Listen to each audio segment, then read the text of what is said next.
مرحبا بكم معايا في فيديو جديد. في هذا الفيديو غادي نوريكم طريقة نسخ رابط القناة، والطريقة سهلة جدا.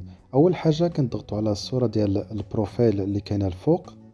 من بعد ما كتدخلوا البروفيل ديالكم على تطبيق اليوتيوب كتجيو هنا كتضغطوا على فوتر شين أو قناتك. من بعد ما كتدخلوا القناة ديالكم كتبان على هذا الشكل.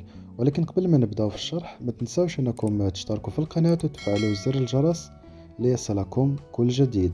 ودابا غادي نكملوا الشرح ديالنا.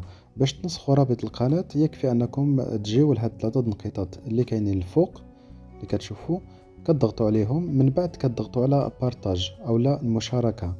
من بعد ما كتضغطوا على بارطاج كتبان معكم هاد الواجهة هادي، وهنا كتجيو الكوبي ليان وكتضغطوا عليه كما كتشوفوا كوبي افكت، يعني تم نسخ الرابط. وبهذه الطريقة يمكن لكم توجهوا الواتساب او الميسنجر او الانستغرام وديروا لصق للرابط ديال اليوتيوب ديالكم او رابط القناة ديالكم.